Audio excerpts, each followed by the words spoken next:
So hey guys, welcome back to our YouTube channel. आज कुछ नया। जय श्री कृष्णा, राधे राधे, जय महाराष्ट्र पब्लिक। तर काय नाही, नेहमीप्रमाणे आज सकाळी जरा उठायला उशीरच झाला आणि जरा वीकनेस वाटत होता, पण थोडं फ्रेश झालो। नेहमीप्रमाणे आपले रुटीन फॉलो केलं।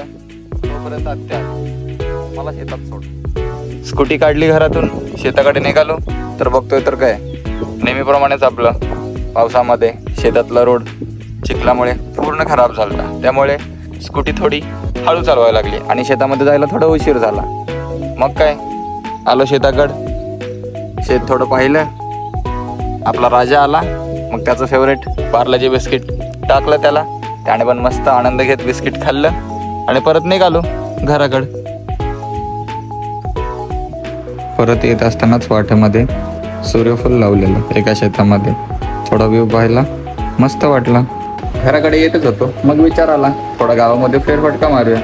मग काय बघितलं जरा गावामध्ये क्लायमेट कसं आहे, काय आहे, फिरलो जरा इकडं तिकडं, बघू शकता तुम्ही पण रोडवरती। तर घरी आलो, फ्रेश झालो, रूममध्ये येऊन बसलो, थोडं एडिटिंग वगैरे केलं। रूममध्ये बसून थोडं बोर वाटायला लागलं, मग विचार आला थोडं बाहेर जाऊया। मग काय आलो हॉलमध्ये, थोडा TV पाहिला। TV बघत बघत विचार आला कालच्या ब्लॉगचं काय काय जरा व्ह्यू आलेत बघूया जरा। कालचा ब्लॉग आपण पाहिला, यूट्यूबवरती पोस्ट केलेला, पाहून झालं। मग विचार आला थोडं टेरेसवर जाऊन येऊया। आलो टेरेसवर, इकडे तिकडे फिरला, क्लायमेट पण मस्त झालं। तुम्ही पण बघा, एन्जॉय करा, मी पण बघतो, एन्जॉय करतो। टेरेसवर फिरून झाल्यावर मग खाली आलो, किचनमध्ये आलो। तोपर्यंत घरचे बोलले बस जेवायला, बस झालं आता तुझं। ठीक आहे, बसलो जेवण। जेवण करून घेतलं, जेवण झाल्यानंतर लगेच कसं झोपायचं। मग काय आलो हॉलमध्ये, थोडा TV पाहिला। रोजच्या सारखं आज पण जरा जास्तच झोपलो, झोप झाली। 3-4 डे झालं टाइमच भेटला नाही, पाऊस पण सुरू होता। मग रनिंग करायचं तर काही विषयच नाही। आज जरा वातावरण फ्रेश दिसतंय, आज चाललोय, बघू शकता तुम्ही गाईज। आलो क्रीडा संकुल, मोठं ग्राउंड आहे आणि छान आहे। ते कसं आहे ना, डेली एक्सरसाइज केला ना जरा हेल्थ पण हेल्दी राहते। आणि मग निघायचं जिमकडे।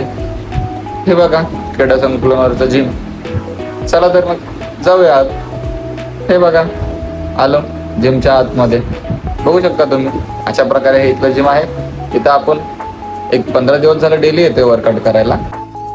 तर गाईज आज एवढं हार्ड जिम केलं ना की विचारूच नका। त्यासाठीच जळणाऱ्यांनी जळू शकता आणि बघणाऱ्यांनी बघा। मग काय जिम झालं, मग आलो घराकडे, थोडं फ्रेश झालो, कॉफी घेतली। अशी माझ्या साईडला आली आणि मला बोलते आज मला खूप काय काय खायचं आहे। मी विचारलं खूप काय म्हणजे काय, तर तिनं सांगितलं तिला काय काय खायचं आहे।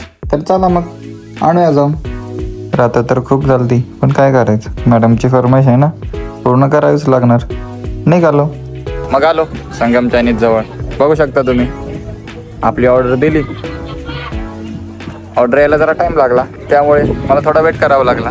बसलो आपला शॉप बघत, खूप टाईम झाला। मग काय फायनली आपली ऑर्डर आली, ऑर्डर घेतली आणि निघालो। मग नंतर आलो हॉटेल शिवसुंदरला, बघू शकता तुम्ही हॉटेल शिवसुंदर। चला मग जाऊया आतमध्ये। आतमध्ये आलो आणि दिली आपली ऑर्डर, मटन हैदराबादी पार्सल घेतलं आणि डायरेक्ट घरी आलो। खूप लेट झालं ना, मग काय बघू शकता तुम्ही कोणत्या पार्सलमध्ये काय आहे हेच समजत नव्हतं। तर बघू शकता आजचं नाईटचं जेवण आपलं, मटन हैदराबादी, चिकन 65, बटर रोटी, चिकन 1000 राईस आणि गोबी मंचुरी पण आणल्या, पण ती प्लेटमध्ये ठेवायला जागाच नाही। तर अशी मला काय बोलते माहिती आहे का, बस झालं आता तुझं ब्लॉगमध्ये एक्सप्लेन करायचं, जरा खा जीवाला। मग चला ऐकलं वाईफचं, थोडं खाऊन घेतलं मी पण, जे जे काय काय आणलं होतं ते खूप मस्त लागलं हां। आणि आता एवढं सगळं खाल्लं आहे म्हणल्यावर पेप्सी तो बनती है। तर आजच्यासाठी एवढंच। तुम्हाला माझा ब्लॉग कसा वाटला मला नक्की सांगा। जय श्री कृष्णा, राधे राधे, जय महाराष्ट्र पब्लिक। तर भेटूया आपण उद्याच्या ब्लॉगमध्ये। लाईक करा, सबस्क्राईब करा आणि शेअर करायला विसरू नका गाईज।